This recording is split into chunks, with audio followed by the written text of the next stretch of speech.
Hello minasan, konnichiwa!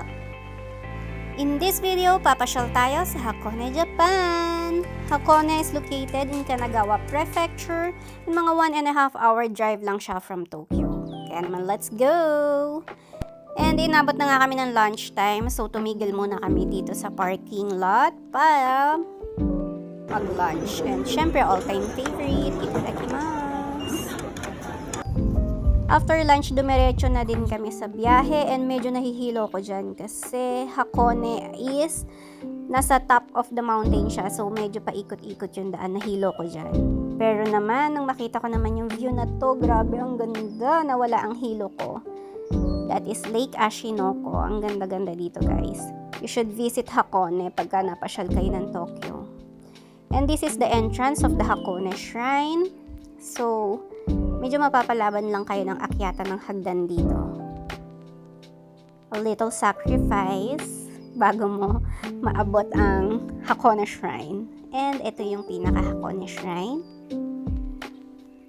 Yan yung pinaka-kabuuan ng shrine niya. And just like in any other temple and shrine, you have to wash your hand and your mouth bago ka pumasok and mag-pray. Hindi ko nakukunan ng video yung aking pagpe-pray kasi I want to pray wholeheartedly. Kaya wala mo ng video.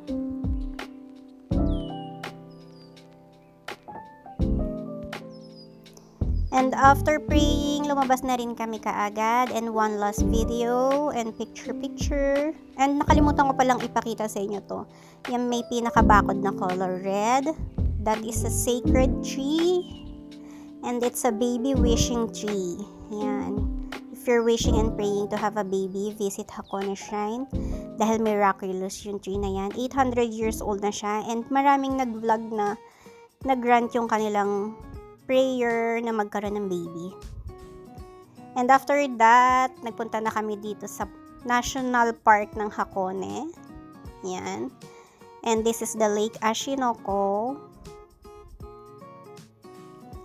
Ang lakas ng hangin nung time na yan. Grabe. And nakikita nyo ba yan? Yan, Torii Gate na nakalubog.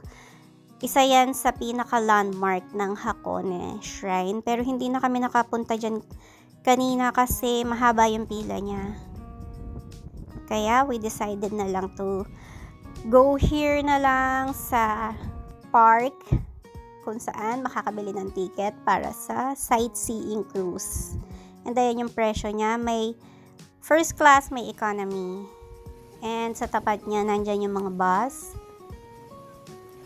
And may daming pila dyan. Yan, mga sasakay na sila ng bus. Ito, yung mga pasakay naman ng cruise ship. And then, let's go! Ang cute nitong ship nila. Ang cute nito. Dalawa yung kinuha naming, binili namin ticket kasi dalawang ship yung sasakyan namin. And this is the first ship. Ang cute niya, diba? Parang one piece lang.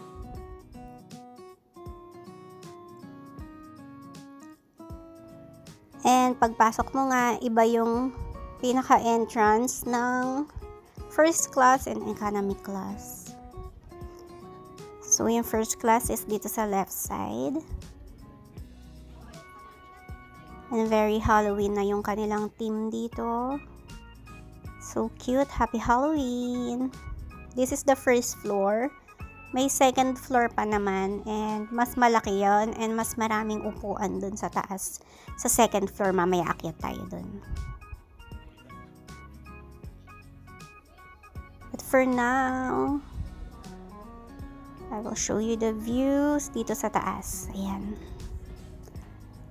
Ito yung second floor nung ship na to. Itong first ship.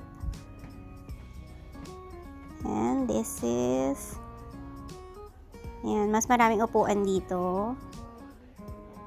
And then dito din yung hagdan papunta sa pinaka-roof deck niya. Kung open air naman yung roof deck niya. We will go there later. Ang ganda ng view, diba? And let's go sa pinakataas. Yan siya. Masarap din sanang maupo dyan. Kaya lang medyo malamig nga at malakas ang hangin nun. Hi, sir! And ayan. Sabi ko, picturean ako pero video. Talaga naman, i-enroll ko na to ng photography class. Wala akong matinong picture. And ayan, natatawa kami dyan kasi kinakawayan namin yung mga tao doon sa Torii Gate. Ang dami kasi nila doon, nagpipicture-picture sila. And after ng picture and video namin doon sa taas, bumaba na kami kasi medyo malakas nga ang hangin. Dito muna kami mag-uupo sa second floor. Ay, hindi pala. Bababa pala muna kami. Baba muna kami daw. Kasi bibili kami ng something to drink. Yes, may bilihan po dito ng snacks and drinks sa pinaka first floor. And syempre, kambay. Ako lang po ang uminom, don't worry. Dahil hindi siya pwedeng uminom dahil nagja-drive siya. So, Hakone Ashinoko. Ang ganda, diba? And ayan yung pinakapangalawang cruise ship na sasakyan namin. Ang cute. Mas gusto ko yung pinakapangalawa na yan. Ang ganda kasi ng interior niya. Yan. Nandito na tayo sa loob ng pangalawang cruise ship. And ang cute ng interior nito. Very aesthetic lang. Very girly. Yan.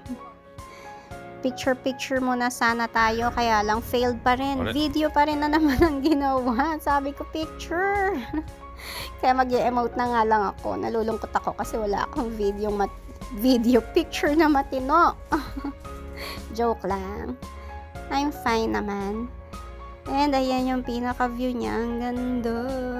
Gusto kong bumalik dito during yung mga time na nagpapalit na ng color yung mga puno.